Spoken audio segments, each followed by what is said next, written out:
Seneca's Cure for Anxiety, Timeless Stoic Strategies to Stop Worrying Fast. Introduction. The Enduring Problem of Worry, an Ancient Solution. Does any of this sound familiar, that low hum of unease that follows you through the day? The racing thoughts late at night, replaying conversations or imagining worst-case scenarios. The feeling of being overwhelmed by a future you can't control or weighed down by a past you can't change. If so, you're far from alone.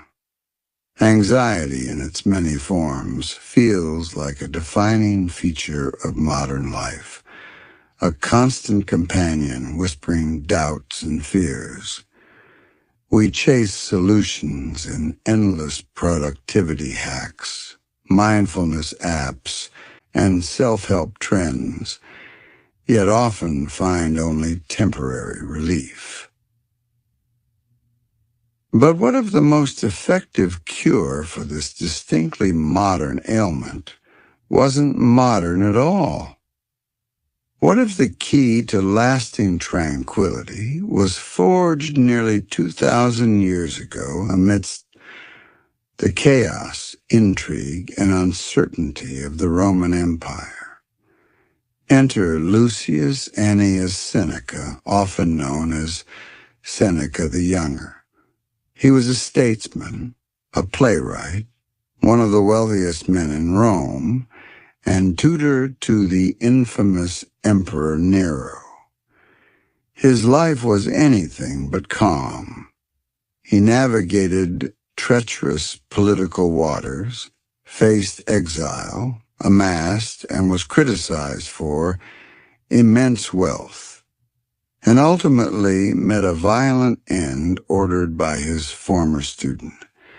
Yet through it all, Seneca became one of history's most eloquent and insightful proponents of Stoicism, a practical philosophy designed not for quiet contemplation in isolation, but for finding strength, purpose, and inner peace amidst the storm of life. Stoicism isn't about suppressing emotion or becoming an unfeeling robot. It's a powerful operating system for the mind, built on reason, virtue, and a crucial understanding of what lies within our control and what does not. It teaches us that while we can't always change external events, we can change our internal response to them. And it's precisely this internal response, Seneca argued, that is the breeding ground for anxiety. This book is your guide to Seneca's specific strategies for dismantling worry at its source. We won't just explore abstract philosophical concepts. We will dive into the practical, actionable techniques Seneca himself used and advocated timeless tools honed in the real world. Think of it as accessing a master class in mental resilience from someone who truly needed it. Inside these pages, you will learn to identify the specific thought patterns Seneca saw as the roots of anxiety, master the Stoic dichotomy of control to focus your energy effectively, employ powerful mental exercises like premeditatio, malorum, negative visualization, to build resilience against future shocks. Cultivate an inner fortitude that doesn't depend on external circumstances. Apply these ancient strategies to distinctly modern challenges, from workplace stress to social media anxiety. Seneca's cure for anxiety isn't a magic pill, but it is a profound and enduring one. It offers not just fast relief from the symptoms of worry, but a pathway to a more resilient, rational, and ultimately tranquil mind. If you're tired of anxiety dictating your life, let's explore the timeless wisdom of a man who found peace in turbulent times. Your journey to a calmer present begins now. Chapter 1. Who was Seneca? Before we delve into Seneca's powerful strategies for calming the anxious mind, it helps to understand the man himself and the world he inhabited. Lucius Annaeus Seneca wasn't a detached academic philosophizing from an ivory tower. He was a man thrust into the very heart of Roman power, wealth, and danger. His life was a roller coaster of soaring success and devastating setbacks, providing a fertile ground for testing the Stoic principles he so eloquently wrote about.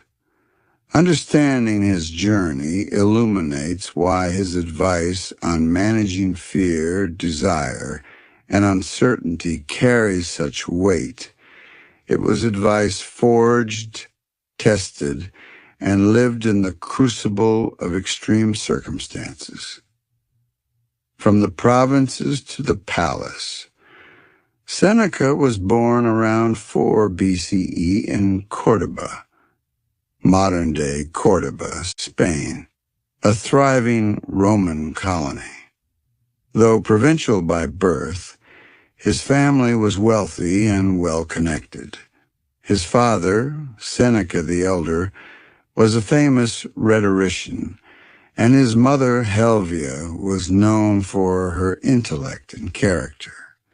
Seeking the best education and opportunities, Seneca was sent to Rome as a young boy. There he immersed himself in the study of rhetoric, the art of persuasive speaking, crucial for a public career, and philosophy, gravitating early towards the teachings of the Stoics. His sharp intellect and rhetorical skill paved the way for a successful career in law and politics. He gained renown as an orator and climbed the political ladder, eventually entering the Roman Senate. However, his path was far from smooth. In 41 CE, under the reign of Emperor Claudius, Seneca fell victim to political intrigue, likely orchestrated by the Empress Messalina. Accused of adultery with Julia Livilla, the emperor's niece, he was exiled to the rugged island of Corsica. This exile, lasting 8 long years, could have broken him. Stripped of his status, wealth, and connections, living in harsh conditions, he faced profound uncertainty. Yet it was during this period that Seneca deepened his philosophical practice in writing. He penned consolations, including one to his mother, Helvia, urging her toward Stoic resilience and arguing that true happiness comes from within, independent of external circumstances like location or fortune. He was living the philosophy he preached, learning firsthand about managing loss, isolation, and the anxieties that accompany a dramatic fall from grace, tutor to an emperor. Seneca's fortunes reversed dramatically in 49 CE. Claudius's new wife, Agrippina the Younger, secured his recall from exile. Her motives were strategic. She wanted the brilliant Seneca to tutor her young son, Lucius Domitius Ahenobarbus, who would soon become Emperor Nero. Oh, this placed Seneca in an extraordinary, powerful, yet perilous position. As Nero ascended to the throne in 54 CE, Seneca, alongside the Praetorian prefect Burrus, became one of the most influential advisors in the Roman Empire.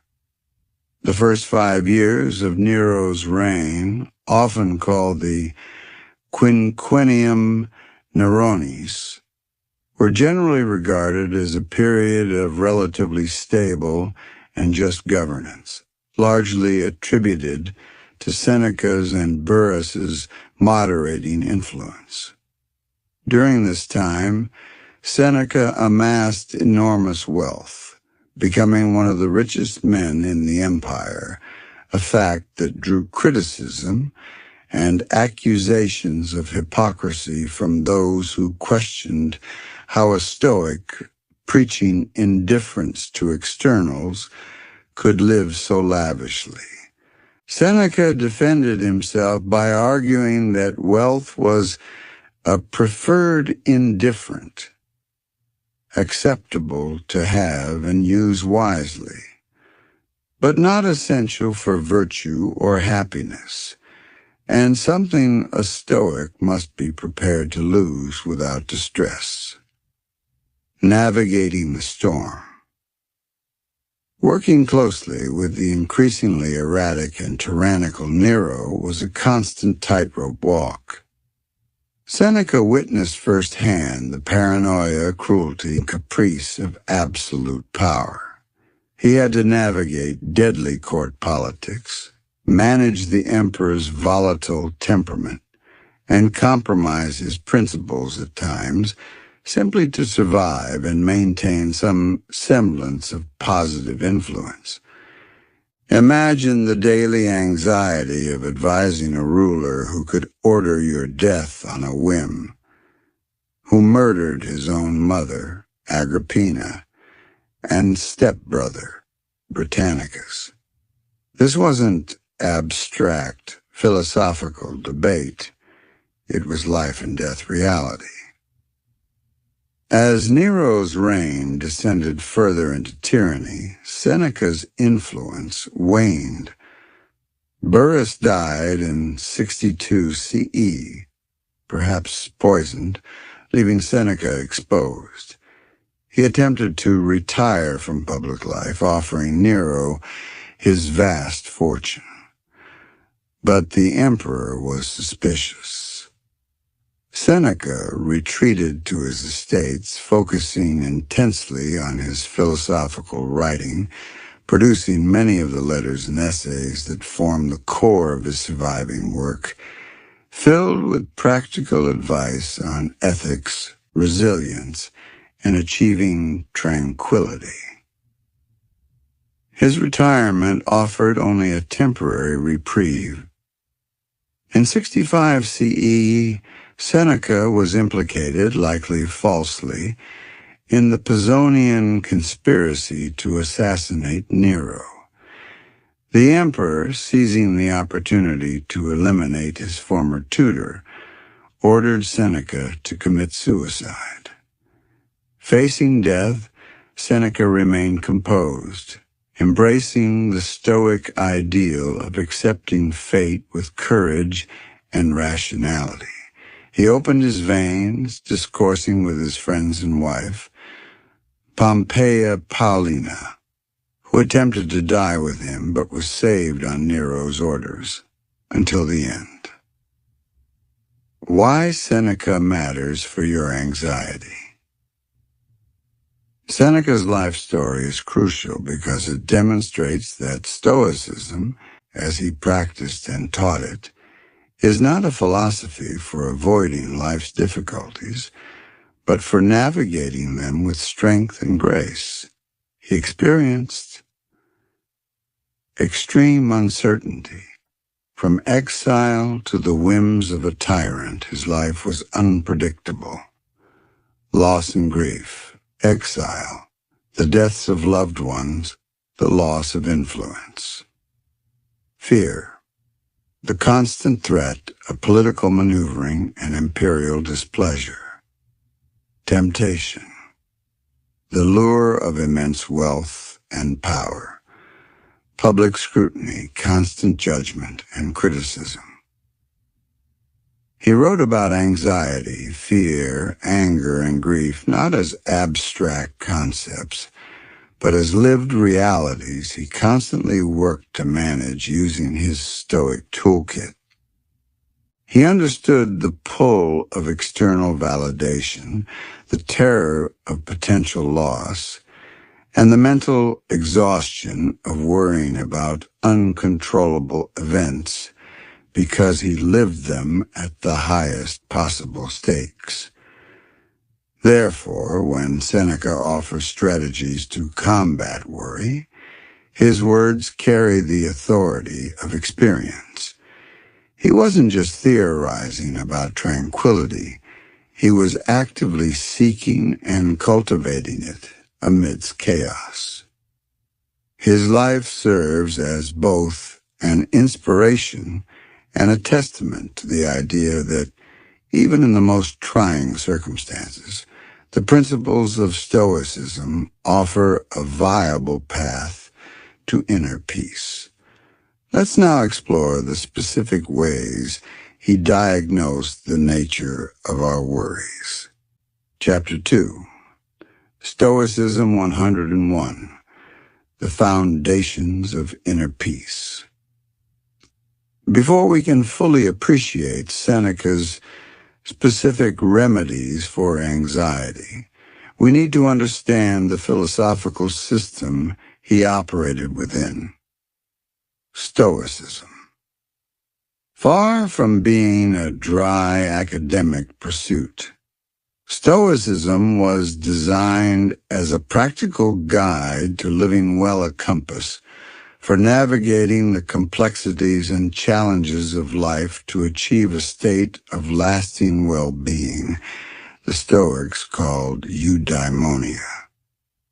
This isn't fleeting happiness, but a deep, resilient sense of flourishing and inner peace, grounded in reason and virtue. At its core, Stoicism provides a powerful framework for understanding why we suffer from disturbances like anxiety and how we can systematically overcome them. Let's break down the essential pillars of Stoic thought that Seneca utilized. 1. Living in accordance with nature. This might sound vague, but for the Stoics, it had a specific meaning. Nature referred to two interconnected ideas, human nature and the nature of the cosmos. Human nature. What distinguishes humans is our capacity for reason. Therefore, living according to our nature means living rationally, using our intellect to guide our judgments and actions. Cosmic nature. The Stoics believed the universe, cosmos itself, is rational, ordered, and governed by a divine principle or universal reason they called the Logos. Living in accordance with this nature means understanding and accepting the natural flow of events, recognizing that everything happens for a reason within this larger, rational system, even if we don't immediately understand it. Anxiety often arises when we fight against reality or demand that things be different than they are. By striving to live rationally and accept the natural order, we reduce this friction and cultivate acceptance. 2. Virtue is the sole good. This is perhaps the most radical and crucial Stoic idea. The Stoics argued that the only thing that is truly good is virtue, and the only thing truly bad is vice, the opposite of virtue. Everything else, health, wealth, reputation, pain, pleasure, life, death, falls into the category of indifference, virtue, defined by four cardinal qualities: wisdom, understanding the world correctly, distinguishing good, bad, and indifferent; justice, treating others fairly and with kindness; courage, facing difficulties, pain, or fear with a rational resolve; temperance, moderation, self-control, mastering desires and impulses; indifference. These are things that have no bearing on our fundamental happiness or moral character. While some indifference might be preferred, like health over sickness, wealth over poverty, and others dispreferred, sickness over health, they are not inherently good or bad in a moral sense. Our eudaimonia doesn't depend on them. How does this combat anxiety? Much of our worry stems from fearing the loss of preferred indifference, losing our job, getting sick, damaging our reputation, or desperately seeking them. By internalizing that only our character, our virtue truly matters, the perceived stakes of external events dramatically decrease. We become less attached to things outside our control, reducing the fuel for anxiety. 3. The dichotomy of control. What's up to us and what isn't. This is arguably the most practical and immediately applicable Stoic tool. The Stoics meticulously distinguish between things up to us, internal, our judgments, opinions, beliefs, intentions, desires, aversions, and the actions that spring from them, essentially our inner world and our volitional responses. Things not up to us, external. Everything else, our bodies, we can influence health but can't guarantee it. Possessions, reputation, the actions of others, natural events, political outcomes, the past, the future. The Stoic prescription for tranquility is simple, though not easy. Focus your energy, attention, and concern exclusively on what is up to you, and cultivate acceptance towards everything that is not. Anxiety is almost always rooted in worrying about things that are not up to us. We worry about what might happen, what others might think, whether we might fail or get hurt. Seneca and the Stoics teach that this is wasted energy and a source of unnecessary suffering. Peace comes from recognizing the boundary between these two categories and directing our efforts solely within our sphere of control, our own thoughts and actions. Key concepts for finding peace. Logos, universal reason. Seeing events as part of a larger, rational order helps foster acceptance. Instead of asking, why is this happening to me? The Stoic perspective encourages seeing it as simply happening within the grand scheme. Apatheia, freedom from disturbing passions. This isn't about being emotionless. It's about freedom from irrational and excessive emotions like paralyzing fear, consuming anger, or debilitating grief. Reason acts as a filter, allowing for appropriate emotional responses like caution in the face of danger or natural sadness at loss, but preventing them from overwhelming our judgment and causing distress. It's the state of mind achieved when reason guides our responses. Eudaimonia, flourishing. This is the ultimate goal. It's the deep well-being that arises naturally from living a virtuous, rational life focused on what's within our control. It's a state of inner peace and resilience, unshakable by external storms. Stoicism, an antidote to anxiety.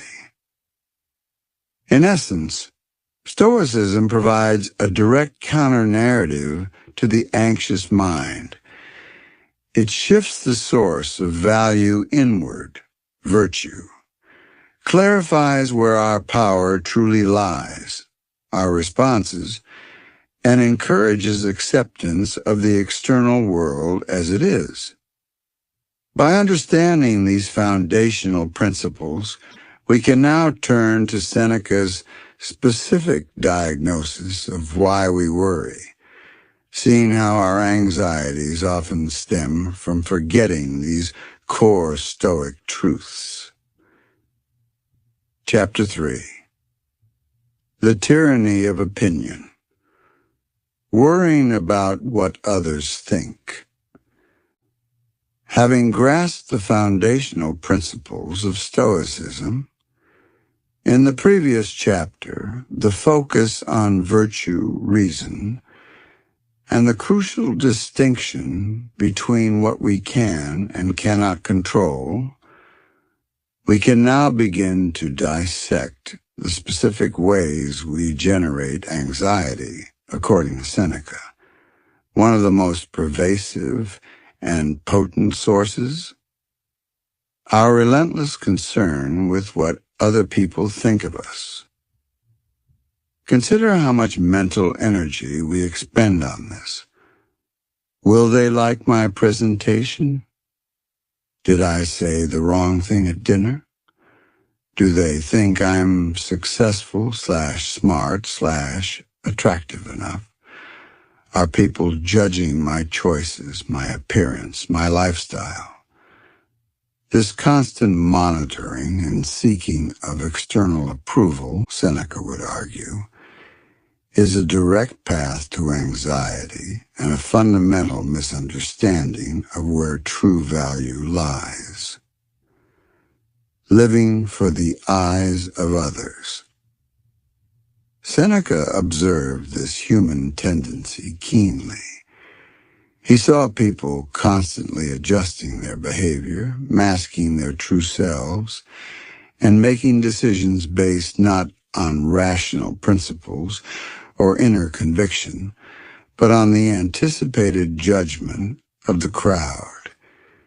He wrote powerfully about the folly of seeking validation from external sources, particularly from those whose judgment might not even be sound.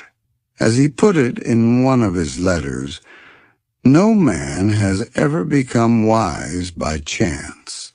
Virtue has to be learned. If virtue and wisdom must be learned, how much weight should we give to the casual, often uninformed opinions of others? From a Stoic perspective, worrying about reputation is problematic for several key reasons. It's outside our control. Remember the dichotomy of control? What other people think of you falls squarely into the category of things not up to us. You can control your actions, your intentions, and your character, your virtue, but you cannot ultimately control how others perceive or interpret them. People's opinions are shaped by their own biases, moods, misunderstandings, and limited perspectives. Basing your peace of mind on something so fickle and uncontrollable is setting yourself up for perpetual anxiety. It confuses indifference with goods. As we learn, the Stoics considered reputation an indifferent. It might be preferred to have a good reputation rather than a bad one, but it has no bearing on your actual worth or your capacity for eudaimonia. True good lies only in virtue in your rational and ethical choices. When we desperately crave approval or fear disapproval, we are mistakenly treating reputation as if it were an essential good, investing it with power over our emotional state. It leads to inauthenticity. Constantly trying to manage others' perceptions forces us into a state of performance. We might hide our true thoughts, suppress our personalities, or make choices that don't align with our values, all in the hope of gaining approval. This disconnect between our inner self and our outer presentation is inherently stressful and anxiety-provoking. The anxiety of the audience. Why is this concern with opinion such a potent anxiety trigger? Because it keeps us in a state of high alert, constantly scanning for signs of approval or disapproval. It fuels social comparison, leading us to feel inadequate when measured against others' often curated lives. It makes us hypersensitive to criticism, viewing any negative feedback not as potentially useful information, but as a fundamental threat to our self-worth. We live as if under a perpetual spotlight, judged by an audience whose standards we can neither fully know nor control. This is exhausting and breeds a chronic sense of insecurity. Seneca saw this enslavement to opinion as a major obstacle to tranquility. He urged his readers to detach their self-worth from the fluctuating judgments of the masses and anchor it instead to the bedrock of their own character and rational self-assessment. Breaking Free, the Stoic Antidote, a preview. How do we escape this tyranny of opinion? Seneca's advice, which we will explore in more detail when discussing solutions, points towards internalizing your worth, focusing on cultivating virtue, wisdom, justice, courage, temperance as the real measure of your value, choosing your judges, giving weight only to the opinions of the wise and virtuous, including your own rational self-assessment, and disregarding the noise of the uninformed crowd, practicing indifference, consciously reminding yourself that reputation, while perhaps convenient, is external and not essential to your flourishing. By recognizing how our deep-seated need for approval fuels anxiety, we take the first step towards reclaiming our inner peace. Seneca teaches that freedom comes not when everyone finally approves of us, but when we realize we don't need them to. Next, we'll examine another major source of worry Seneca identified: our tendency to mentally time travel, agonizing over the past and dreading the future. Chapter 4: Fearing the Future, Regretting the Past. In the last chapter, we explored how anchoring our self-worth to the shifting opinions of others creates anxiety. Now we turn to another powerful anxiety generator Seneca frequently addressed: our mind's tendency to engage in mental time travel, abandoning the only time we truly inhabit the present, to get lost in regrets about the past or fears about the future. Think about where your mind goes when worry strikes. How often are you replaying a past mistake, cringing at something you said or did or failed to do? How often are you jumping ahead, imagining potential problems, obstacles, or catastrophes that might occur tomorrow, next week, or years down the line? Seneca saw this constant oscillation between past and future as a primary driver of human suffering. True happiness, he wrote, is to enjoy the present without anxious dependence upon the future. The futility of fighting time. Seneca was clear-eyed about the nature of time and our relationship to it. The past is gone. Events that have already occurred are firmly outside our control.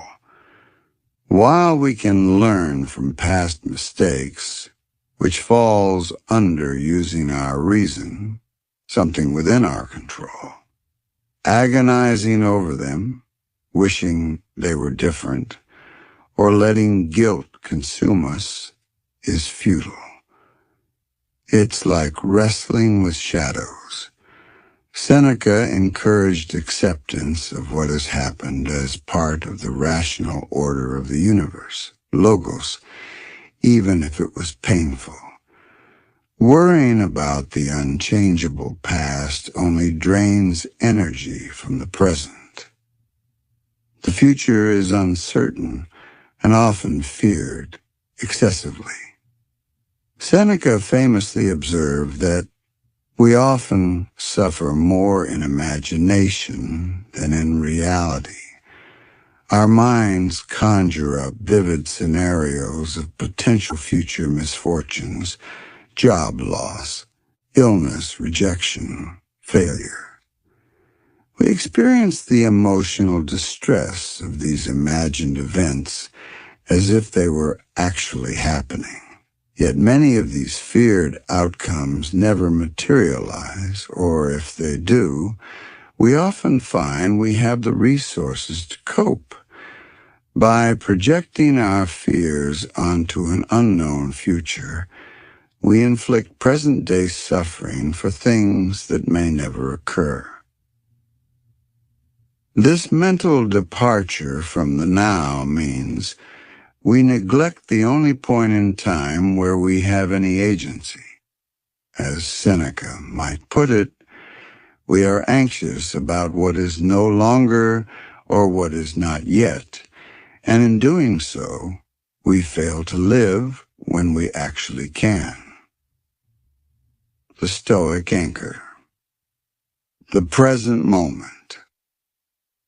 Why is the present so crucial in Stoicism?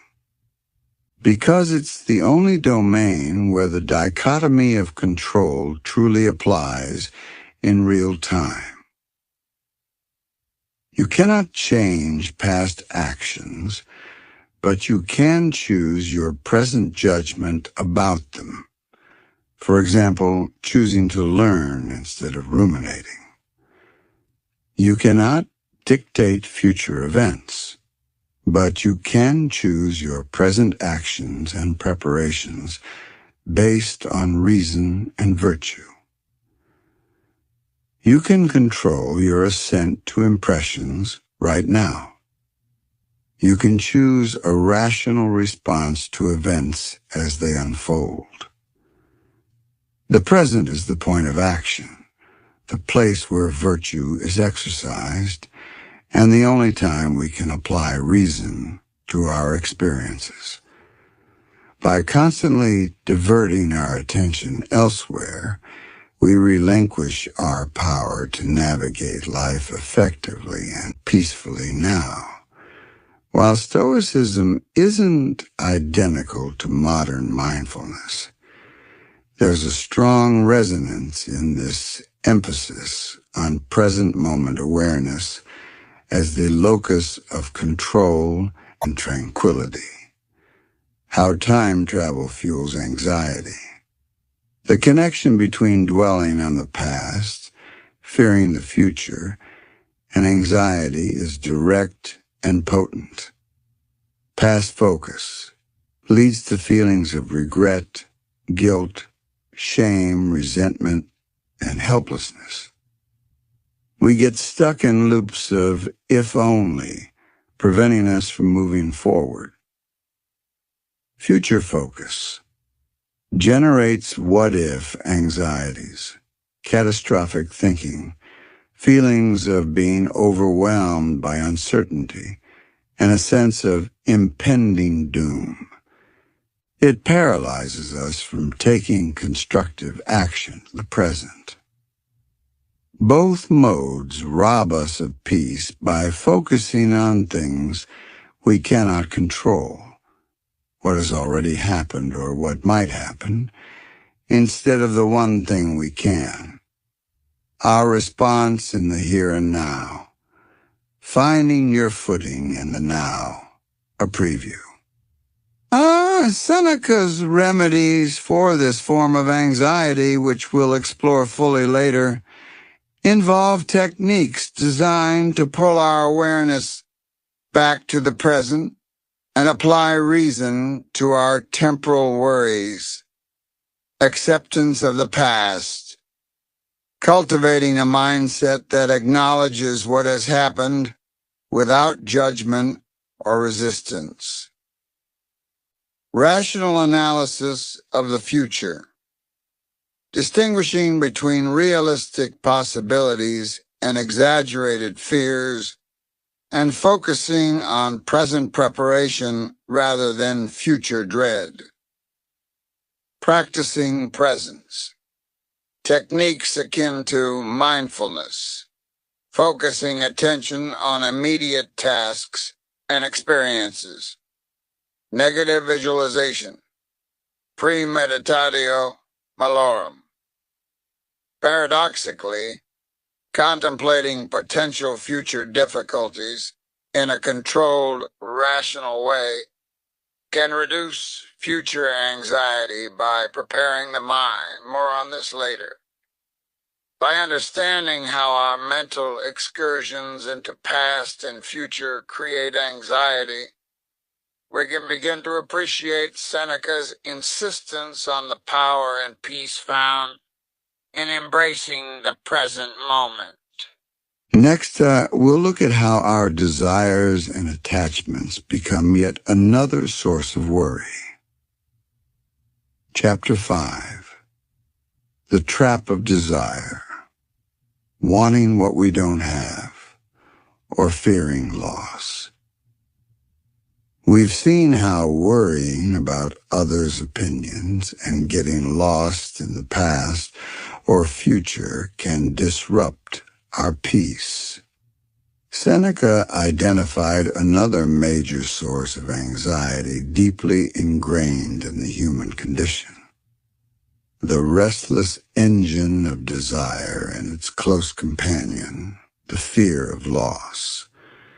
We are constantly striving for things we don't have: more money, a better job, a bigger house, different relationships, perfect health, while simultaneously clinging tightly to what we do possess, terrified it might be taken away. In our modern world, fueled by advertising and social media comparison, this cycle feels particularly intense. We're bombarded with images of what we supposedly lack, feeding a perpetual sense of dissatisfaction. Seneca, living amidst the staggering wealth and ambition of Rome, saw this dynamic clearly nearly 2 millennia ago. He recognized that pinning our happiness and security onto external things inherently outside our complete control, is a recipe for chronic anxiety when wants become needs. Seneca wasn't against enjoying the good things in life. As we know, he himself possessed considerable wealth. The problem, from a Stoic viewpoint, arises when our desires for these external things become excessive, turning preferences into perceived needs. Remember the distinction between virtue, the sole good, and indifference. Everything else, like wealth, health, status. Anxiety spikes when we treat these indifferents as essential for our well-being, desiring what we lack. When we intensely crave things we don't have, we create inner turmoil. We feel envy towards those who possess them, frustration at our own circumstances, and a restless dissatisfaction that prevents us from appreciating the present. This striving often comes from a place of perceived lack, fueling insecurity and the anxious thought, I won't be happy or secure until I get X. Seneca cautioned against desires that gallop ahead of us, suggesting instead a focus on appreciating what is sufficient. He famously stated, "It is not the man who has too little, but the man who craves more that is poor." Fearing the loss of what we have. Equally anxiety-provoking is the attachment to things we already possess. When we cling desperately to our health, wealth, relationships, or status, we live in constant fear of losing them. Because all external things are, by their nature, impermanent and subject to fortune. This attachment guarantees anxiety. We become hypervigilant, possessive, and unable to fully enjoy what we have because the shadow of potential loss looms large. Seneca urged cultivating an attitude of holding things lightly, appreciating them while they are here, but being mentally prepared for their eventual departure. The vulnerability of attachment. Why does this cycle of desire and attachment make us so anxious? Dependence on externals. It makes our emotional state dependent on factors outside our direct control. If our peace requires keeping our job, maintaining perfect health, or ensuring someone loves us forever, we are perpetually vulnerable to the whims of fortune and the actions of others. Ignoring impermanence. It fights against the fundamental nature of reality. Everything changes. Nothing external lasts forever. Resisting this truth through desperate clinging or craving only creates friction and suffering. The shifting goalposts. Desire is often insatiable. Once we achieve one goal, for example, a certain salary, a new desire often pops up immediately. We remain stuck on a hedonic treadmill, where satisfaction is always just out of reach, fueling ongoing anxiety about getting ahead or keeping up. Seneca saw that true wealth and security were internal, residing in a mind free from excessive desire and fear of loss, anchored in virtue and reason, cultivating inner richness. A preview. How did Seneca suggest we escape the trap of desire? His solutions, which we will detail later, revolve around shifting our focus inward and adjusting our relationship with external things, practicing gratitude, consciously appreciating what we already have rather than focusing on what we lack. Limiting desires. Intentionally simplifying wants and distinguishing needs from preferences, learning to be content with enough, understanding impermanence, accepting the transient nature of all external things, including our own lives, related to premeditatio malorum. Focusing on virtue. Finding satisfaction and security in developing our character, which cannot be taken away by external forces. By recognizing how our desires and attachments function as anxiety engines, we can begin to apply Seneca's wisdom to find contentment that isn't dependent on getting everything we want or keeping everything we have. Next, we will explore how our own imagination can become a source of suffering. Chapter 6. Imagining Evils, when fear is worse than reality. We've explored anxiety stemming from seeking external approval, dwelling on the past or future, and becoming ensnared by desire and attachment.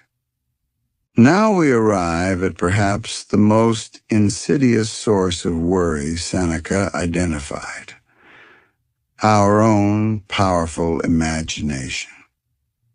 He astutely observed that much of our suffering doesn't come from actual events, but from the terrifying scenarios we conjure in our minds.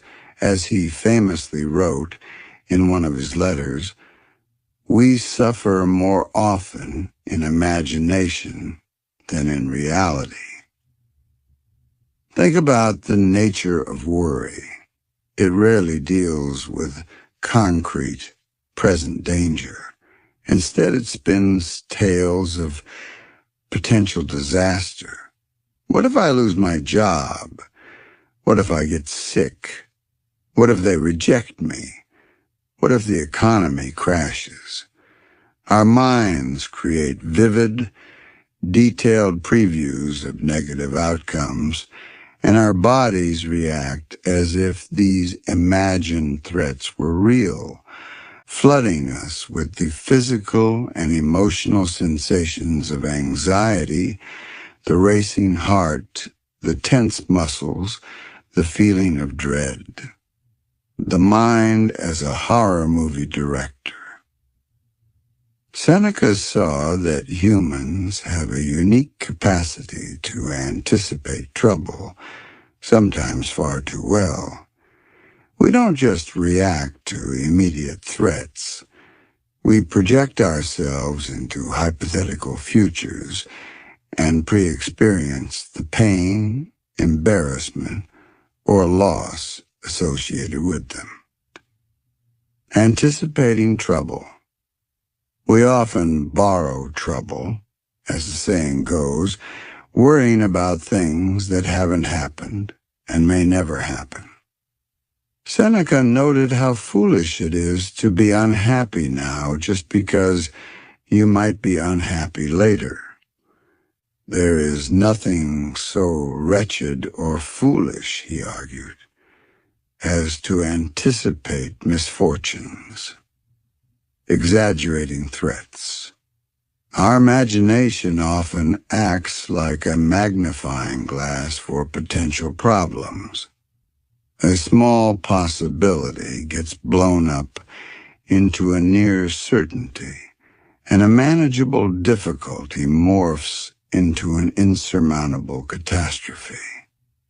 This is the essence of catastrophic thinking, jumping to the worst possible conclusion without evidence or rational assessment, suffering needlessly.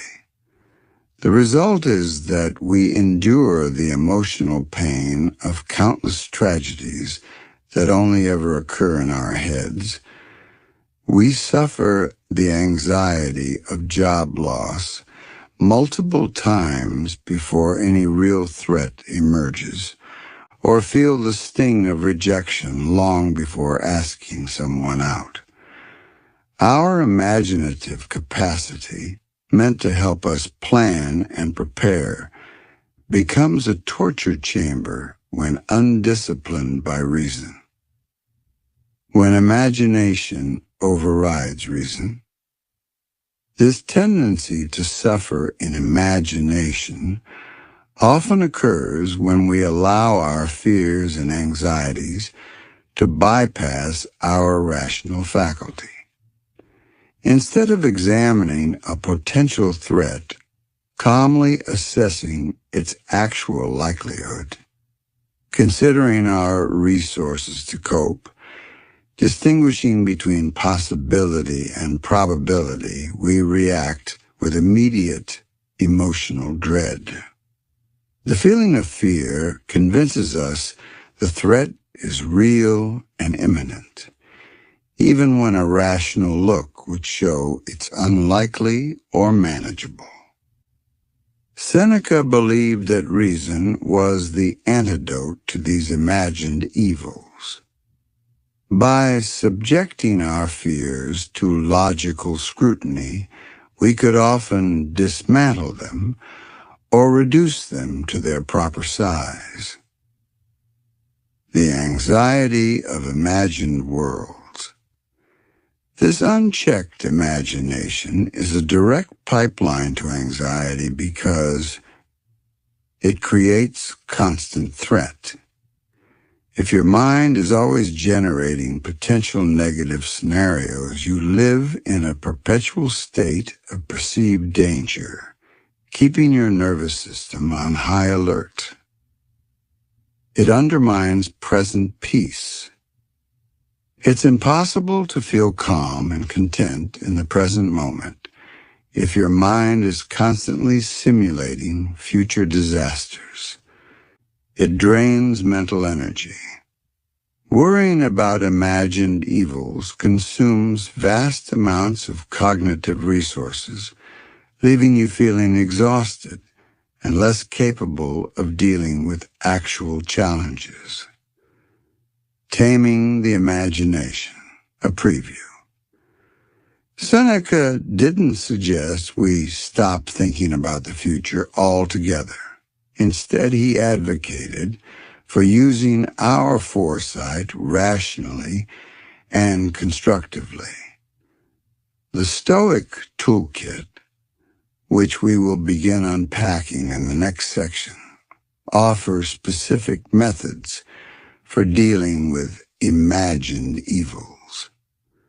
Rational analysis, methodically questioning the likelihood and severity of feared outcomes. Distinguishing possibility from probability, recognizing that just because something could happen doesn't mean it will. Premeditatio malorum, used correctly. not dwelling morbidly on disaster, but calmly contemplating potential challenges to mentally prepare and appreciate present good fortune. With this chapter, we conclude Seneca's diagnosis of the common roots of anxiety: dependence on opinion, mental time travel, unchecked desire, and suffering in imagination. We've seen why we worry. Now, armed with this understanding, we are ready to move into Part 3 and explore Seneca's practical, time-tested Stoic toolkit for stopping worry and cultivating lasting tranquility. Chapter 7. The Dichotomy of Control in Action. We've diagnosed the common culprits behind anxiety seeking external validation, dwelling on past or future, unchecked desires, and suffering in imagination. Now we begin assembling our Stoic toolkit for relief, starting with the most fundamental and perhaps most powerful tool Seneca and his fellow Stoics relied upon: the dichotomy of control. You'll recall from Chapter 2 that this principle involves clearly distinguishing between what is truly up to us, our judgments, intentions, desires, aversions, and actions, and what is not up to us. Everything else, external events, other people's actions, our bodies, reputation, wealth, etc. In theory, it sounds simple. In practice, consistently applying this distinction is a transformative skill for dismantling anxiety at its core. This chapter is about moving from understanding the concept to actively using it when worry strikes. From theory to practice, sorting your worries. The first step in applying the dichotomy of control is to consciously pause when you feel anxious and dissect the worry. Ask yourself, what aspects of this situation are truly within my control and what aspects are not? This requires honest self-reflection. Let's look at some common scenarios. Worry. I'm anxious about an upcoming presentation at work. Not up to me. The audience's final reaction. Whether the projector malfunctions if a key stakeholder is in a bad mood, the ultimate outcome. Promotion, project approval. Up to me. How thoroughly I prepare.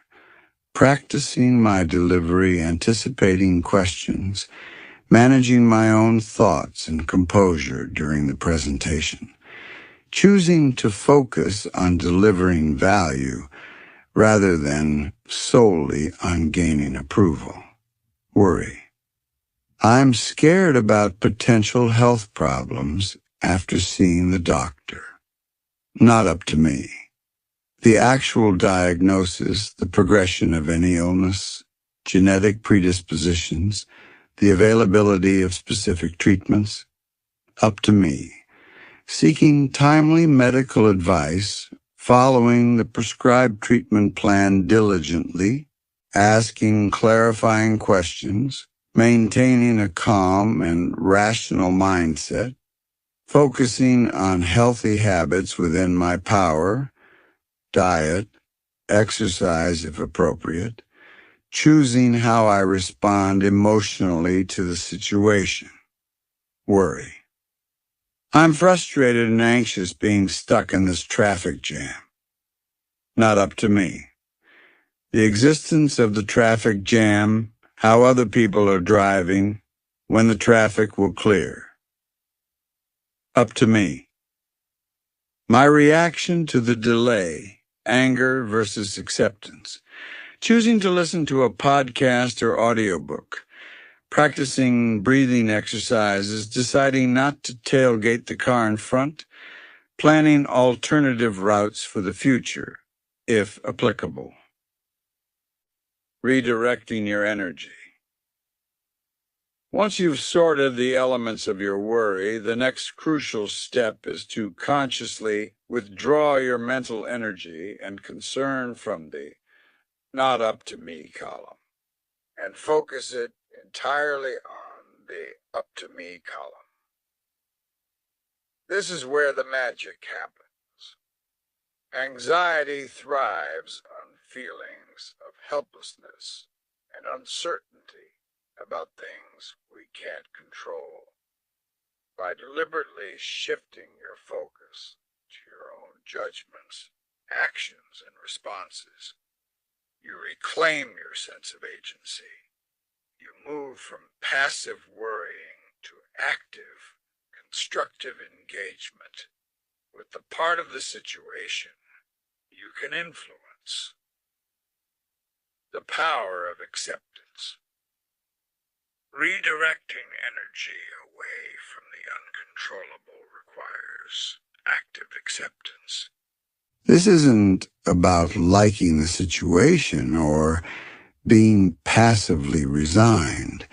It's a rational acknowledgement of reality. This aspect is outside my control, and therefore, expending emotional energy, resisting it, or worrying about it is futile and counterproductive. Acceptance frees up the mental bandwidth previously consumed by fighting reality, allowing you to invest it wisely in your own actions and responses. Resisting what you cannot change is, as Seneca knew, a primary source of suffering. Practical exercises. Make this tool a habit with a conscious practice. The worry list. Keep a notebook or a digital note. When anxiety strikes, write down the specific worry, then draw 2 columns, up to me and not up to me. List the relevant aspects of the situation in the appropriate columns. Consciously resolve to focus only on the items in the up to me column. Mental sorting. Practice this categorization mentally throughout the day.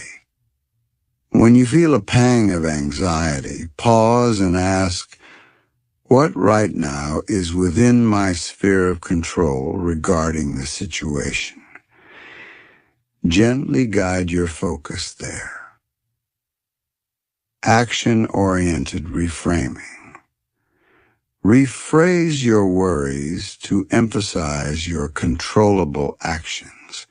Instead of, I'm terrified I'll bomb the interview, try, I will prepare thoroughly for the interview, up to me, and accept the outcome, not up to me. Instead of, I'm anxious about what they think, try, I will act according to my values, up to me, and let go of controlling their opinion, not up to me. The immediate benefit, reclaiming your power. Applying the dichotomy of control offers immediate relief because it cuts off anxiety at the root, the feeling of being overwhelmed by uncontrollable factors. It reminds you where your true power lies, not in dictating external events, but in mastering your inner world. It transforms you from a passive victim of circumstance into an active participant focused on rational action and virtuous response. For Seneca, this wasn't just a coping mechanism. It was the fundamental starting point for living a tranquil and purposeful life. Mastering this tool lays the foundation for employing the other Stoic strategies we'll explore next. Chapter 8. Premeditatio Malorum, rehearsing for adversity. Having learned to focus our energy on what's within our control, we now turn to a seemingly paradoxical Stoic technique. Premeditatio aque malorum, often translated as the premeditation of evils or rehearsal of future troubles. If worrying about imagined evils causes anxiety, as discussed in Chapter 6, why would we deliberately contemplate negative possibilities? The key lies in the way we contemplate them. Unlike anxious worrying, which is often emotional, catastrophic, and paralyzing, premeditatio malorum is a rational, controlled exercise designed to build resilience, reduce fear, and enhance appreciation for the present. Seneca saw this practice not as inviting misfortune, but as inoculating the mind against it. He robs present ills of their power who has perceived their coming beforehand, he wrote. By mentally rehearsing potential difficulties, from minor inconveniences to major life crises, we strip them of their shock value and prepare ourselves to meet them with stoic calm and virtue. Why rehearse misfortune? The benefits of this intentional practice are manifold. Reduces shock and fear. Unexpected adversity hits hardest. By calmly considering potential setbacks before they happen, we familiarize ourselves with them. If the feared event occurs, it feels less like a sudden catastrophe and more like a scenario we've already considered, significantly lessening the emotional blow and the accompanying anxiety. As Seneca put it, what is quite unlooked for is more crushing in its effect, and unexpectedness adds to the weight of a disaster. Builds psychological resilience. Like a fire drill prepares firefighters, mentally rehearsing how you would cope with difficulties builds confidence in your ability to endure. You contemplate not just the negative event, but your potential response, how you would apply reason, virtue, and the dichotomy of control. This shifts the focus from helpless victimhood to capable response. Enhances gratitude. Paradoxically, contemplating the loss of things, we value our health, our loved ones, our job, our home heightens our appreciation for them right now. Imagining life without these things reminds us not to take them for granted, fostering present gratitude and contentment, which are potent antidotes to anxiety about lack. Tests and loosens attachments. Regularly contemplating the potential loss of external indifference reinforces the Stoic idea that our core well-being, eudaimonia, doesn't depend on them. It's a practical way to practice non-attachment, reducing the anxiety that comes from clinging too tightly to things that are ultimately outside our full control and subject to change. How to practice without just worrying. This is crucial. Premeditatio malorum is not the same as anxious rumination. Here's how to practice it effectively. Be rational, not emotional. Approach it as a calm, objective thought experiment. The goal isn't to feel the fear intensely, but to think through the scenario and your potential response. If you find yourself spiraling into anxiety, pause and return to a rational frame of mind.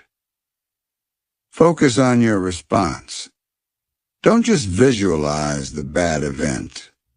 Visualize yourself navigating it using Stoic principles. Ask, if this happened, what internal resources could I draw upon?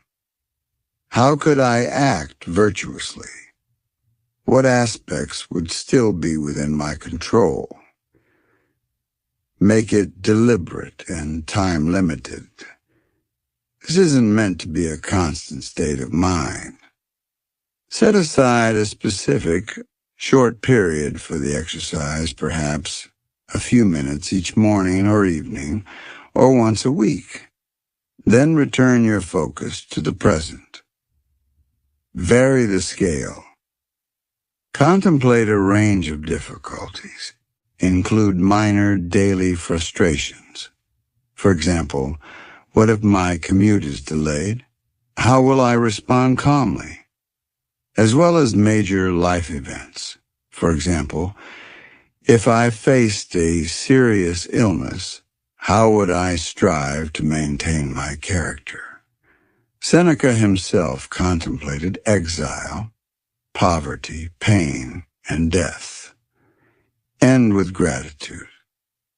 After contemplating potential losses, consciously bring your mind back to the present and acknowledge what you currently have. This reinforces the gratitude-enhancing aspect of the practice. Modern examples. Career.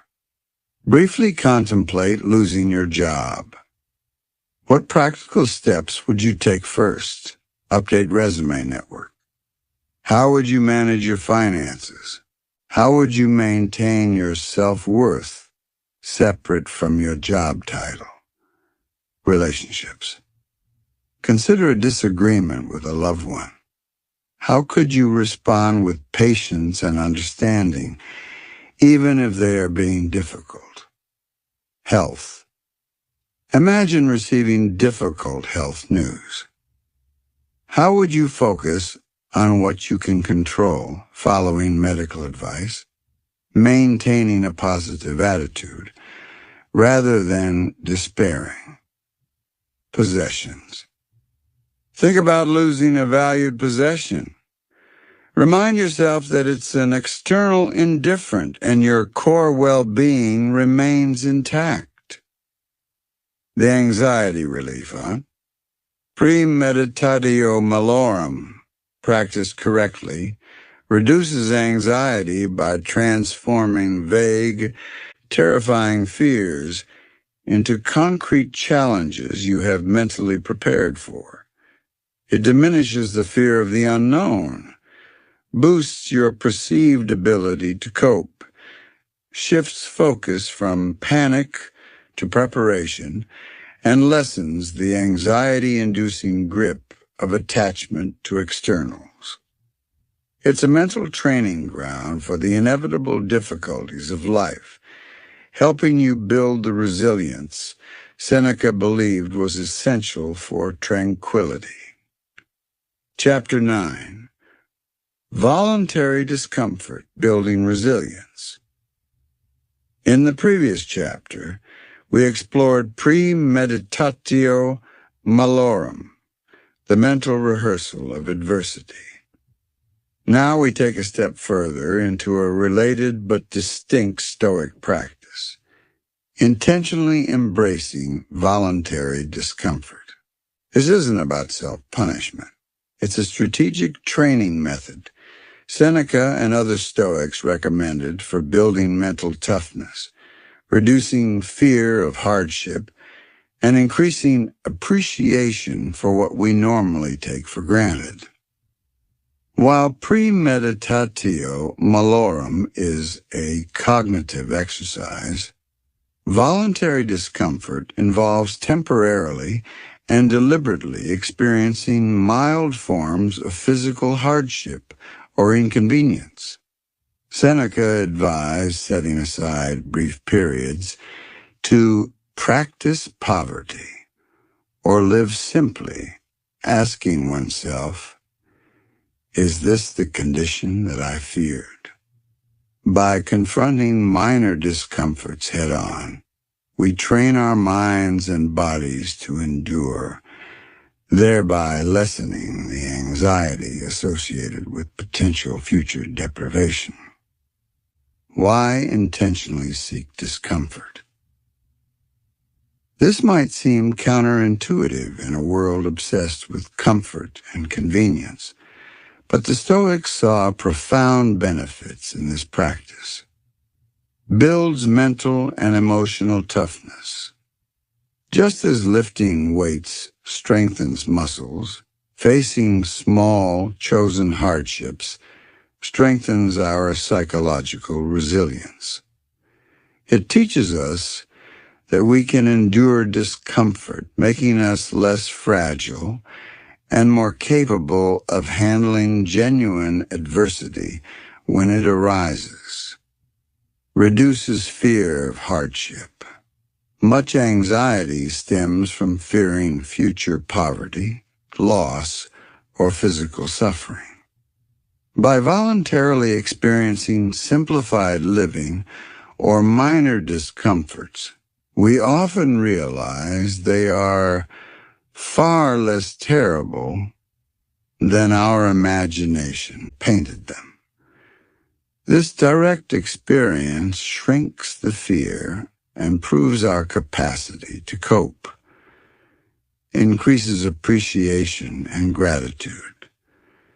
Stepping away from our usual comforts, even briefly, dramatically increases our appreciation for them upon return. A warm bed feels luxurious after a night on the floor. A normal meal tastes incredible after a day of simple fare. This heightened gratitude combats the anxiety of lack and desire. Tests. Self-sufficiency. The practice reinforces the Stoic ideal that our happiness and well-being are not solely dependent on external circumstances or material possessions. It demonstrates that we can maintain our inner equilibrium even when external comforts are removed. How to practice safely and effectively. It's vital to distinguish voluntary discomfort from masochism or self-harm. The goal is psychological training, not suffering for its own sake. Keep it voluntary and temporary. You are choosing to do this for a limited time. Knowing you can stop is key. It's a drill, not a permanent lifestyle change unless you choose. Ensure safety and reasonableness. Stick to mild discomforts that pose no real threat to your health or safety. This isn't about extreme deprivation or dangerous stunts. Focus on the purpose. Remind yourself why you are doing it: to build resilience, reduce fear, appreciate comforts. Observe your reactions with curiosity, not judgment. Ask Seneca's question: is this truly so bad? Could I endure this if I had to? Start small. Begin with manageable challenges and gradually increase the duration or intensity if desired. Modern examples of voluntary discomfort. You don't need to live like an ancient ascetic to benefit. Consider incorporating small acts like these. Take cold showers. A brief blast of cold water can be invigorating and builds tolerance for physical discomfort. Intermittent fasting, skipping a meal occasionally, if medically appropriate for you, teaches you to handle hunger pangs. Simplify meals. Dedicate a day to eating only very basic, inexpensive food, like rice and beans. Sleep differently. Try sleeping without your usual pillow or even on the floor with a sleeping bag for one night. Digital detox. Intentionally leave your smartphone at home for an afternoon or go a day without social media. Physical exertion. Choose the stairs over the elevator, walk or bike instead of driving for a short trip, or engage in strenuous exercise. Embrace the elements. Go for a walk in weather you'd normally avoid, light rain, cold, with appropriate gear. The anxiety relief. Voluntary discomfort tackles anxiety by directly confronting the fear of hardship. It proves through experience that you are more resilient than you might believe. By shrinking the perceived terror of potential future difficulties, like poverty or loss of comfort, it reduces the power those fears have over your present state of mind. It builds confidence in your ability to cope and fosters contentment with your current situation, making you less anxious about losing external comforts because you know you can endure without them. This practice, alongside mental rehearsal, forges a mind less easily disturbed by the inevitable ups and downs of fortune. Chapter 10. The Power of Perspective. The View from Above. We've learned to focus on our control, rehearse for adversity, and build resilience through discomfort. Now we explore another potent Stoic technique for managing anxiety, deliberately shifting our perspective. Often our worries feel overwhelming because they fill our entire mental horizon. Seneca, like other Stoics, notably Marcus Aurelius, who frequently employed this, understood consciously zooming out, viewing our personal troubles within a much larger context can dramatically shrink their perceived size and emotional weight. This practice involves intentionally adopting a broader viewpoint, whether cosmic, temporal, or communal. By seeing our immediate concerns against the vast backdrop of space, time, or shared human experience, we can loosen their grip on our minds and reduce the anxiety they generate. Why does shifting perspective help? Taking the view from above, or broadening our temporal or social lens, combats anxiety in several ways. Reduces perceived magnitude. When you're consumed by a problem, it can feel like the biggest, most important thing in the world. Zooming out reveals its relative smallness in the grand scheme of things. That looming deadline or awkward social encounter seems less catastrophic when viewed against the backdrop of galaxies or millennia. Promotes objectivity. Stepping back emotionally and mentally allows for a more rational assessment of the situation. The intense emotional charge often associated with anxiety diminishes, enabling clearer thinking and problem solving. Counters self-absorption. Anxiety can be very self-focused. Broadening our perspective reminds us that we are part of a much larger whole, the human community, the natural world, the cosmos. Recognizing shared struggles and the vastness beyond our immediate concerns can lessen feelings of isolation and personal affliction. Highlights: impermanence.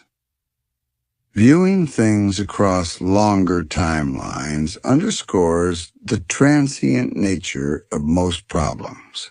Asking, will this matter in a year, 5 years, a century, often reveals that the current source of anxiety is temporary, reducing its power over the present moment. Seneca on the bigger picture. Seneca often wrote about the importance of perspective. He encouraged contemplating the workings of the universe and the vastness of time to gain equanimity. He reminded readers of the countless generations that came before and those that will follow, placing individual lives within a continuous flow. This wasn't meant to diminish the individual, but to contextualize their struggles and promote acceptance of their place within the rational order, logos of the cosmos. He saw the interconnectedness of humanity and the universe as a source of solace and strength. Techniques for shifting perspective. How can we actively cultivate this broader view when anxiety strikes? The cosmic view, Heracles' circle view from above. Literally imagine yourself rising above your current location. See your house, your neighborhood, your city, your country, the continent, the earth as a small sphere in space. See the solar system, the galaxy, the countless other galaxies. Now, from this vantage point, look back at your specific problem. Does it retain the same overwhelming importance? Marcus Aurelius often guided himself through this visualization. Temporal zoom out. Consider your current worry in the context of time.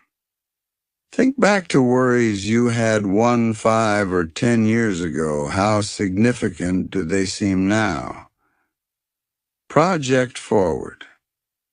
How much will this specific issue likely matter in 1, 5, or 10 years?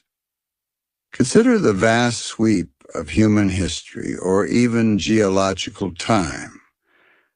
Place your fleeting concern within that immense timeline. Communal perspective. Reflect on the shared human condition. Think about the billions of other people on the planet, many facing far greater hardships, poverty, war, illness, bereavement. Consider the common struggles and triumphs of humanity throughout history.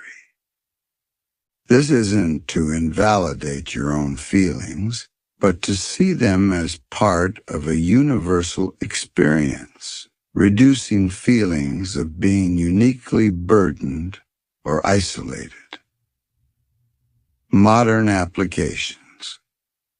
Look at the stars. Spend time stargazing to get a visceral sense of cosmic scale. Engage with history nature. Visit museums, read history books, or watch documentaries about science or nature to broaden your temporal and spatial awareness. Practice empathy. Consciously consider the struggles of others in your community or around the world. Ask perspective questions. When anxious, deliberately ask, how big is this problem really? How much will this matter long term? What's the bigger picture here? The anxiety relief. Shifting perspective provides anxiety relief by reframing the significance of our worries. It doesn't necessarily make the problem disappear, but it changes our relationship to it. By reducing its perceived magnitude, fostering objectivity, countering self-absorption, and highlighting impermanence, this technique loosens anxiety's grip. It helps us see that while our challenges are real to us, they are often small waves in a vast ocean, allowing us to navigate them with greater calm and rationality. Chapter 11. Journaling and Self-Reflection. The Stoic's Mirror. We've explored several active Stoic techniques for managing anxiety in the moment, focusing on control, rehearsing adversity, practicing discomfort, and shifting perspective. Complementing these is a crucial practice for ongoing growth and self-awareness: journaling and self-reflection. For Seneca and other prominent Stoics like Epictetus and Marcus Aurelius, regularly examining one's thoughts, judgments, and actions was not a mere suggestion, but an essential discipline for living a rational, virtuous, and tranquil life. Think of it as holding up a mirror to your inner world to see clearly what's helping or hindering your peace of mind. Why look inward? In the hustle of daily life, it's easy to operate on autopilot, reacting to events without fully understanding the internal mechanics driving our responses, especially anxious ones. Consistent self-reflection, often aided by journaling, helps us increase self-awareness. It brings unconscious thought patterns, assumptions, and judgments into the light. You might notice recurring anxiety triggers, specific situations where you consistently misapply the dichotomy of control, or habitual negative self-talk you weren't fully aware of. Reinforce Stoic principles. Actively writing about how you applied or failed to apply Stoic concepts during the day cements them in your mind. It transforms abstract ideas into concrete personal experiences, accelerating learning and integration. Track progress and identify patterns. A journal provides a record of your journey. Looking back, you can see how your responses to challenges have evolved, identify persistent problem areas, and gain encouragement from seeing improvements in managing anxiety over time. Process. Difficult emotions. Writing about anxieties and frustrations can help clarify them. The act of putting thoughts and feelings into words allows you to examine them more objectively and apply Stoic tools like rational analysis or perspective shifting. Cultivate accountability.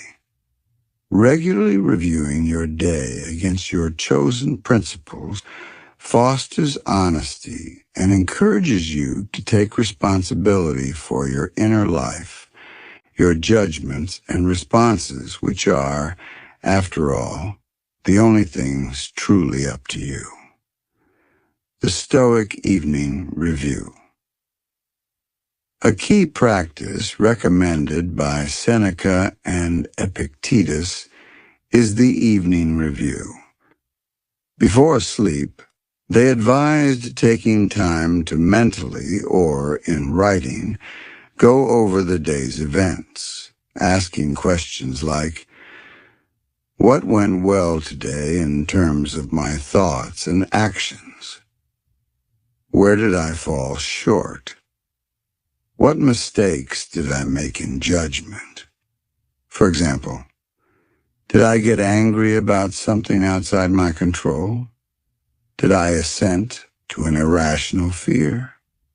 Did I act unkindly? What bad habits did I resist? What virtues did I practice? For example, did I show courage in a difficult situation? Was I fair and just? Did I exercise moderation? What specific anxieties arose today? How did I apply Stoic principles, like the dichotomy of control or premeditatio malorum, to these anxieties? How could I have responded more effectively? What can I learn from today to do better tomorrow? This isn't about harsh self-criticism or dwelling on failures.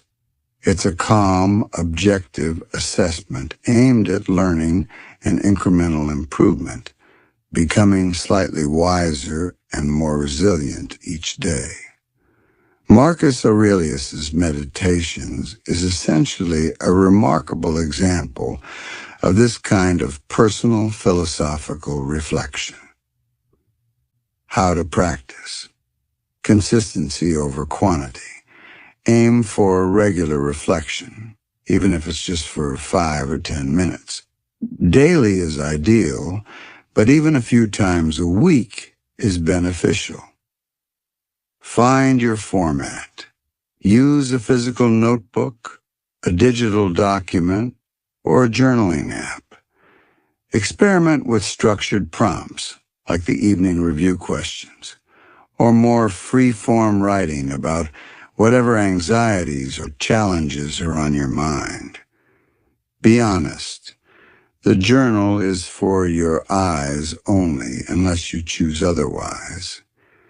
Be completely honest about your thoughts, feelings, and shortcomings. Progress requires accurate self-assessment. Consider morning intentions. Complement the evening review by briefly setting intentions in the morning. Today I will strive to focus on what's in my control, or I will meet challenges with courage and rationality.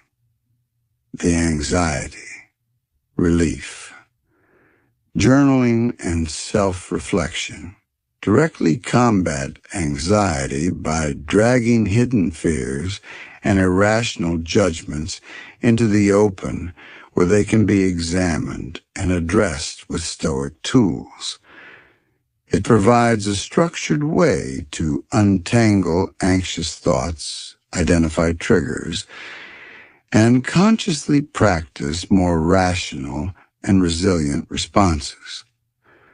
By fostering self-awareness and promoting deliberate practice, this Stoic mirror empowers you to gradually reshape the mental habits that fuel anxiety, leading to greater inner clarity and peace. Chapter 12. Choosing your company. The influence of others.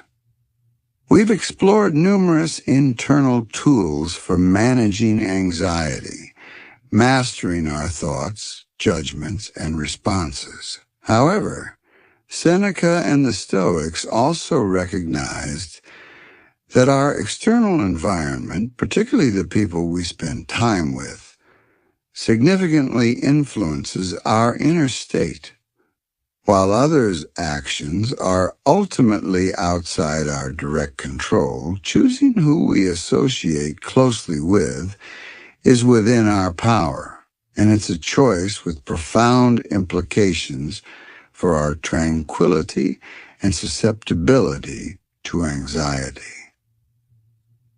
Just as we can catch a cold from someone nearby, Stoics believed we can catch emotional states and character traits, both good and bad. Spending time with constantly anxious, complaining, or negative people can subtly, or not so subtly, increase our own anxiety and negativity.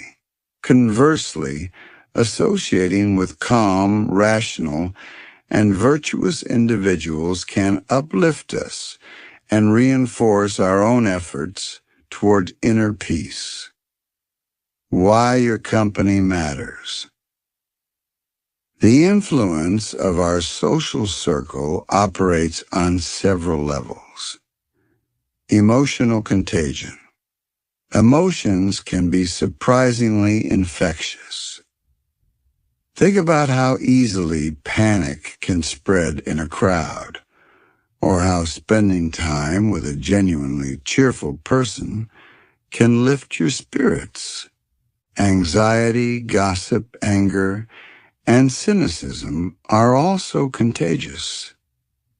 If your close circle is dominated by these states, it's much harder to maintain your own equilibrium. Behavioral and attitudinal modeling. We learn and adopt behaviors and attitudes from those around us, often unconsciously. If our companions constantly focus on external validation, engage in excessive desire, or react emotionally to every setback, we may find ourselves mirroring these anxiety-provoking patterns. Associating with those who model Stoic virtues, calmness, reason, resilience, provides positive examples to emulate. Value reinforcement or undermining. The people we spend time with shape our perception of what's important. A circle focused on status, material possessions, or drama can subtly pull us away from prioritizing inner virtue and tranquility.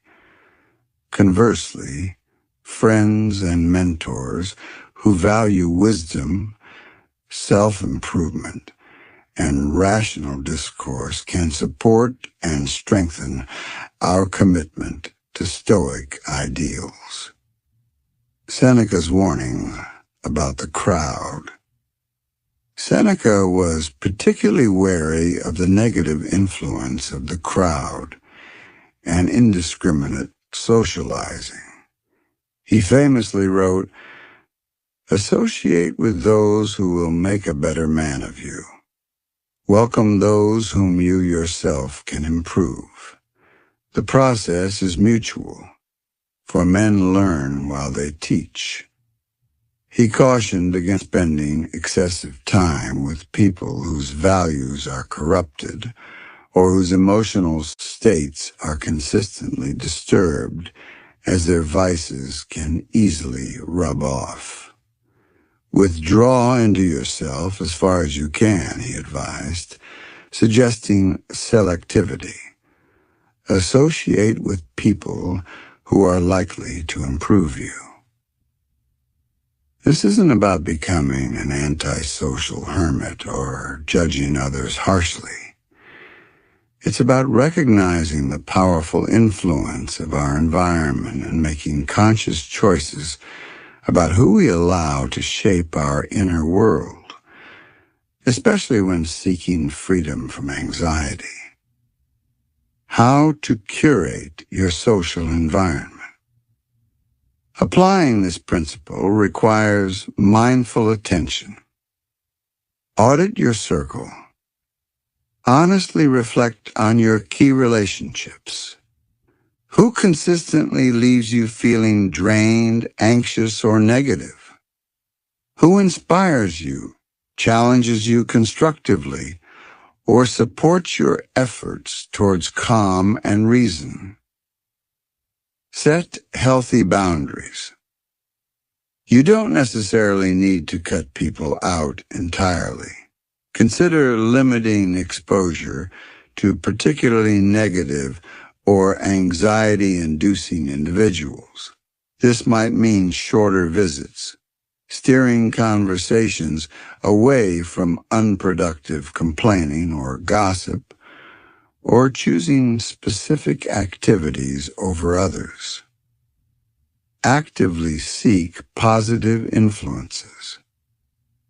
Make an effort to spend more time with people who embody the qualities you wish to cultivate: calmness, rationality, resilience, kindness. Seek mentors or friends who support your personal growth. Remember, as Seneca did, that we can also associate with wise figures through their writings. Be a positive influence yourself. Recognize that you also impact others. Strive to be a source of calm, reason, and encouragement in your interactions, contributing positively to the emotional environment around you. The anxiety relief. Choosing your company wisely provides anxiety relief by creating a supportive ecosystem for your Stoic practice. It minimizes your exposure to contagious negativity and unnecessary drama, surrounds you with models of resilience and calm, and reinforces values that promote inner peace over external turmoil. While we must ultimately rely on our internal resources to manage anxiety, cultivating a social environment that supports rather than hinders this goal makes the path significantly smoother. This careful curation of influence is the final tool in our core Stoic toolkit for anxiety. Now let's move on to applying this ancient wisdom in our modern lives. Chapter 13. Stoicism in the Digital Age, Managing Information Overload, and Social Media and Anxiety. We've journeyed through Seneca's life, the core tenets of Stoicism, his diagnosis of anxiety's roots, and the practical toolkit he offers for finding tranquility. Now we enter part 4, where we bridge the gap between ancient Rome and our hyper-connected 21st century lives. Seneca obviously never had to deal with push notifications, doom scrolling, or the curated perfection of Instagram feeds. Yet the fundamental human tendencies that drive digital age anxieties, the craving for validation, the fear of missing out, FOMO, the overwhelm of constant stimuli, the comparison with others, are precisely the kinds of challenges Stoicism is designed to address.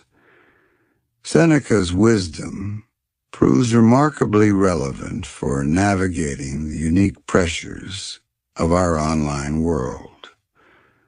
The Digital Deluge, Applying Stoic Filters. Modern life presents anxieties Seneca couldn't have imagined, yet his principles offer potent antidotes. Information overload. News.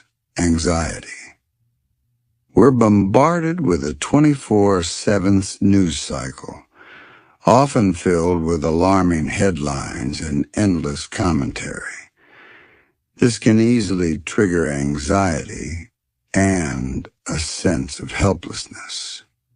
Stoic response.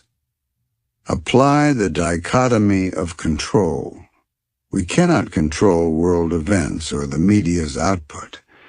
We can control how much news we consume, when we consume it, and our reaction to it. Is constantly checking headlines helping you act virtuously right now? Apply perspective. How does this distant crisis, however tragic, affect your immediate duties and sphere of influence? Does panicking help? Practice temperance. Moderate your intake. Choose reliable sources and limit exposure, especially before sleep. Social media comparison, validation. Seeking.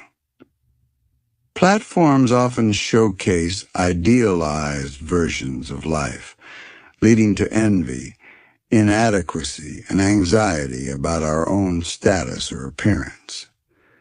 The quest for likes and followers mirrors the anxiety-inducing pursuit of external validation Seneca warned against. Stoic response: remember that virtue is the sole good. Your worth lies in your character, not your follower count, or the curated perfection of your online profile. Others' opinions and online portrayals are indifference. Apply the dichotomy of control. Others' posts and successes are not up to you.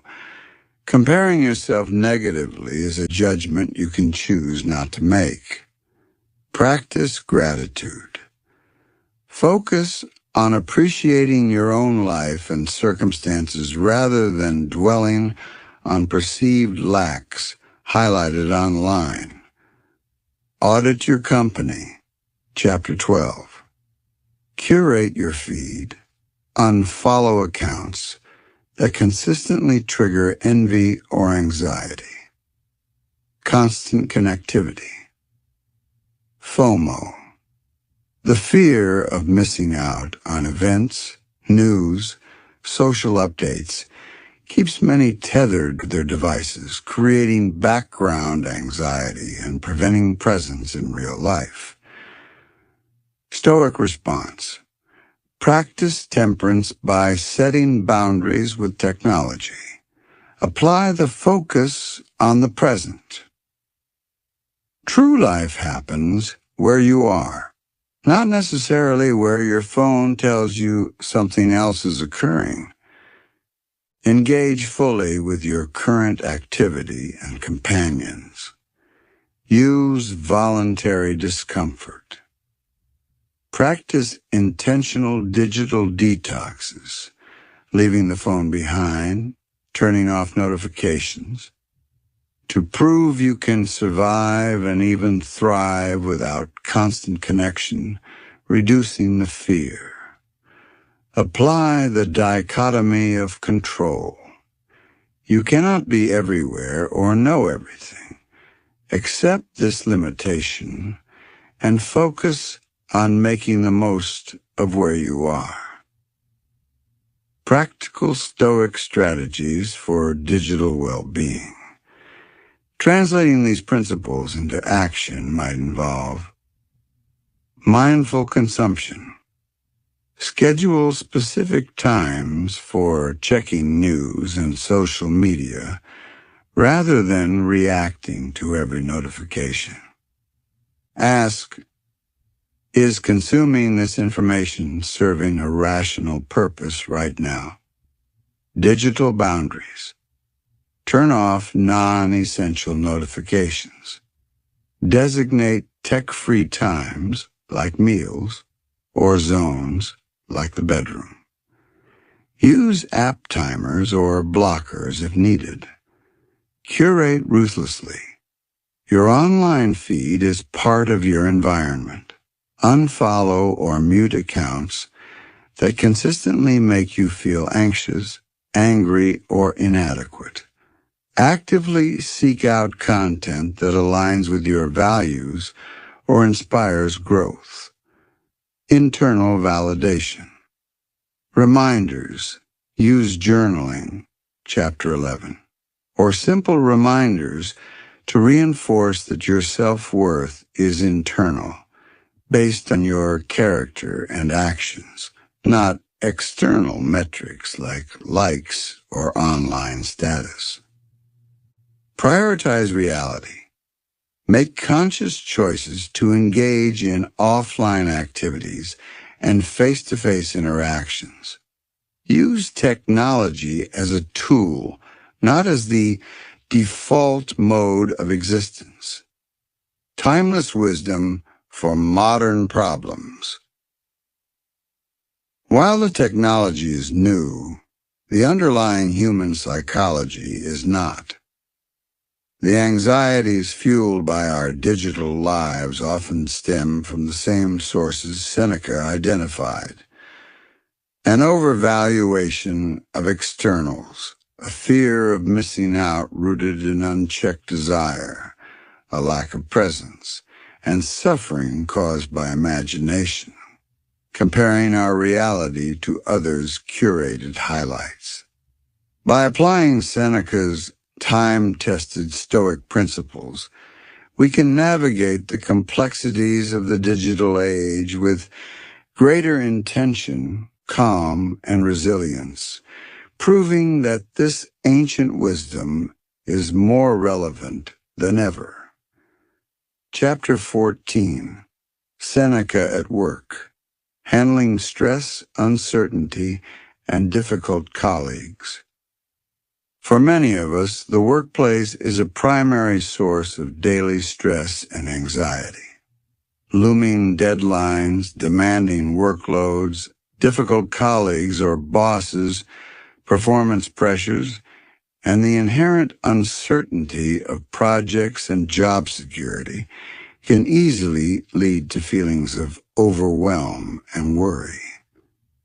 While our modern office environments differ vastly from the Roman Senate or Nero's court, the underlying human dynamics and pressures Seneca navigated offer valuable lessons. As a statesman, advisor, and wealthy individual managing vast affairs, Seneca operated under intense scrutiny and constant political maneuvering. His Stoic principles weren't just for quiet contemplation. They were tools for survival and effectiveness amidst high-stakes challenges, making them remarkably applicable to our own work lives. Applying the Stoic toolkit to workplace anxiety. Let's see how the Stoic strategies we've learned can help manage common workplace stressors. Overwhelm from deadlines and workload. Feeling buried under tasks and pressured by time constraints is a frequent anxiety trigger. Stoic response. Apply the dichotomy of control. Your effort, focus, time management, and the quality of your work are largely up to you. The ultimate deadline, sometimes shifted by others, external delays, or your boss's reaction are not entirely within your control. Focus your energy entirely on your controllable inputs. Use reason to break large projects into smaller, manageable steps and prioritize effectively. Practice focus on the present. Tackle one task at a time with full attention, rather than letting the weight of the entire workload paralyze you. Apply temperance. Recognize the limits of your capacity and avoid chronic overwork that leads to burnout. Strive for sustainable effort, dealing with job uncertainty or project failure. Worries about potential layoffs, project cancellations, or negative outcomes can cause significant anxiety. Stoic response: employ premeditatio malorum.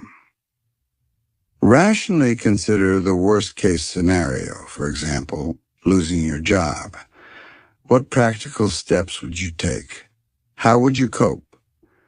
Mentally rehearsing makes the unknown less terrifying. Practice acceptance of external factors. You cannot control market conditions, company decisions. Focus on virtue. Regardless of the outcome, concentrate on performing your duties with integrity, diligence, and professionalism. This is always within your control and the true measure of success from a Stoic perspective.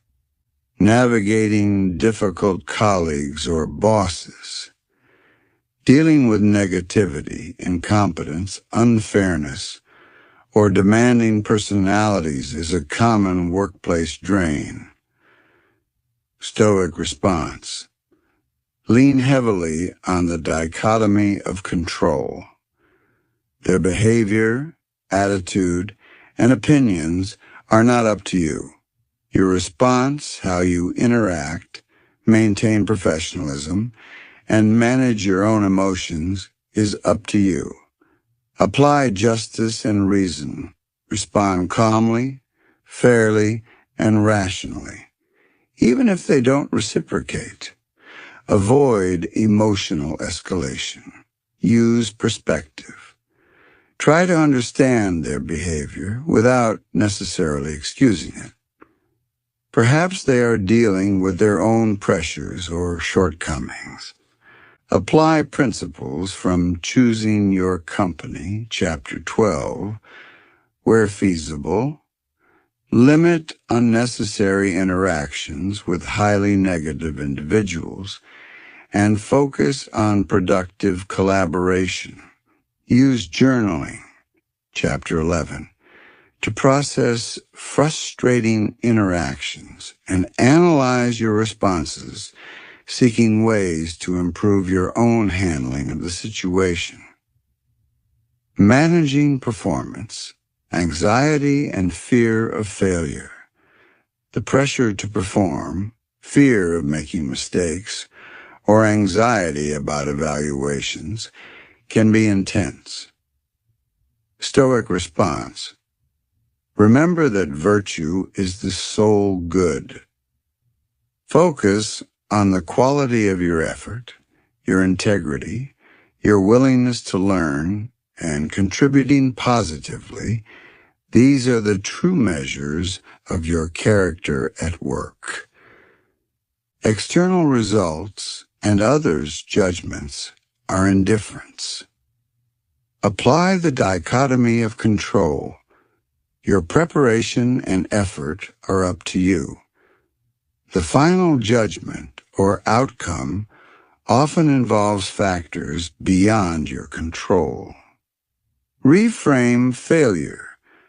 View mistakes or setbacks not as catastrophes, but as opportunities to learn and improve a core Stoic approach to adversity. Practical Stoic strategies for the office. Process over outcome. Concentrate on performing your tasks well and acting virtuously in your role, detaching your sense of accomplishment slightly from external results you don't fully control. Professional detachment. Cultivate the ability to respond to stressful situations or difficult people calmly and rationally, without getting drawn into emotional reactions. Set clear professional boundaries. Mindful transitions.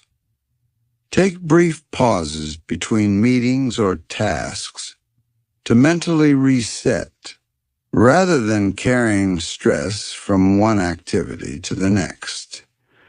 A few deep breaths can make a difference. Workplace evening review. Dedicate a few minutes in your journal to reflect specifically on workplace events, analyzing your responses through a Stoic lens and identifying areas for improvement. Seneca's example. Seneca's ability to write profound works on tranquility while navigating the treacherous currents of Nero's court underscores the power of these principles. He demonstrated that Stoicism isn't about avoiding pressure, but about maintaining inner equilibrium and acting virtuously despite it. By applying these same tools, we can approach our own workplace challenges with greater resilience, reduced anxiety, and a stronger sense of purpose. Chapter 15. Building a Resilient Mindset. Integrating Stoicism into Daily Life. Throughout Part 3 and the beginning of Part 4, we've explored Seneca's powerful toolkit for combating anxiety, mastering the dichotomy of control, rehearsing for adversity, premeditatio malorum, embracing voluntary discomfort, shifting perspective, reflecting through journaling, choosing our company wisely, and applying these tools to modern challenges like digital overload and workplace stress. While each technique offers value in specific situations, the ultimate goal isn't just to have a collection of tools to pull out when anxiety strikes. It's to integrate these principles so deeply that they form the foundation of a resilient Stoic mindset, a default way of navigating the world that naturally fosters tranquility and strength. From using tools to being stoic. Think of it like learning a language. At first, you consciously translate words and apply grammatical rules using the tools. With practice, you start to think in the language, understanding and responding more intuitively, embodying the mindset. Similarly, the aim here is to move from consciously applying Stoic techniques in moments of distress to cultivating an underlying perspective, where reason, virtue, and acceptance guide your responses automatically. Key elements of a resilient Stoic mindset. What does this integrated mindset look like in practice?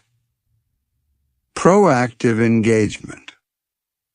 It's not just about reacting to anxiety, but proactively shaping your inner world daily.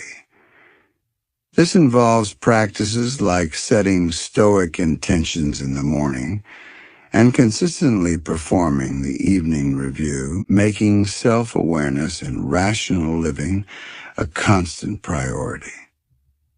Character as the compass.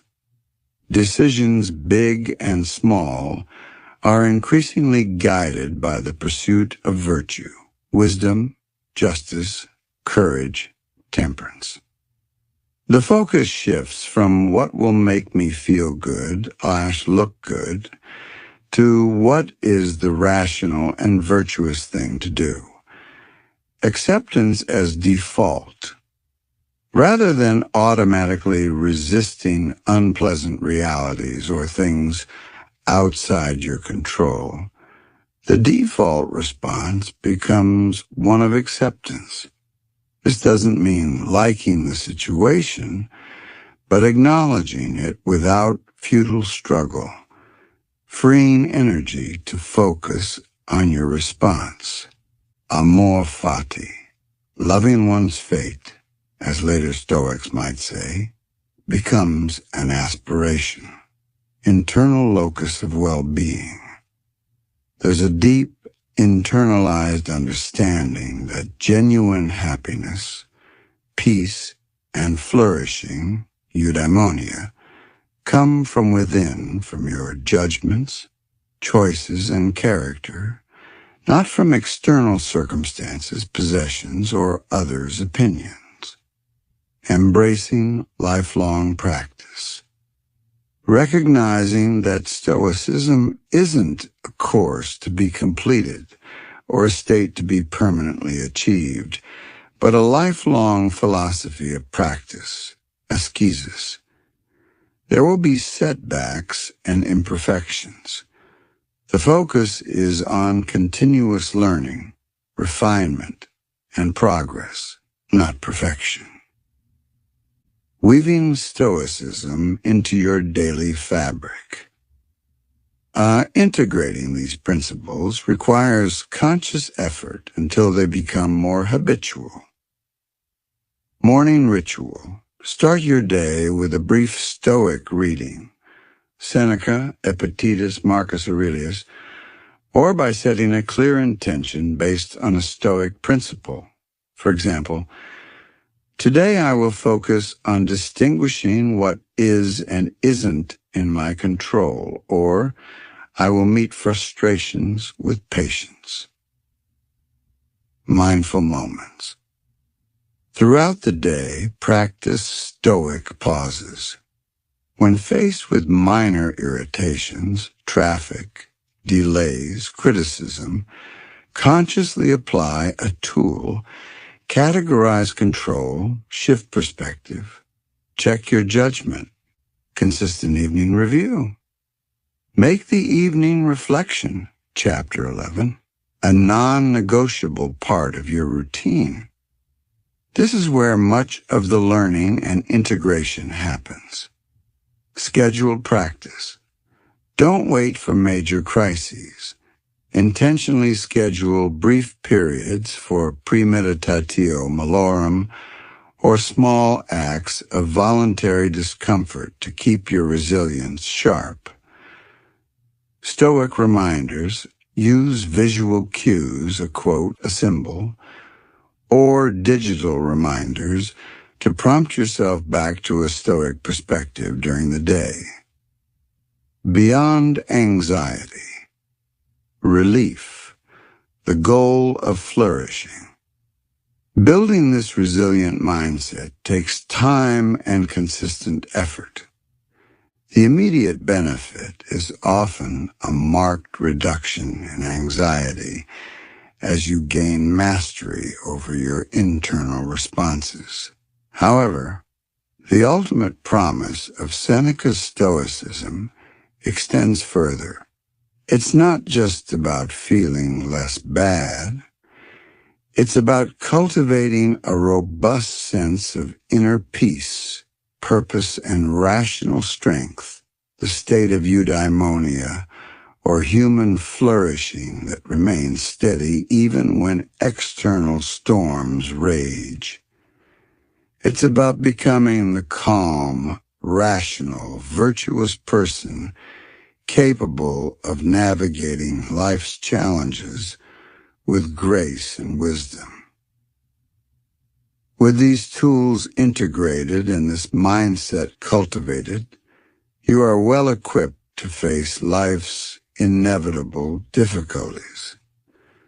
Now let's conclude by summarizing the core message and offering some final encouragement on your Stoic journey.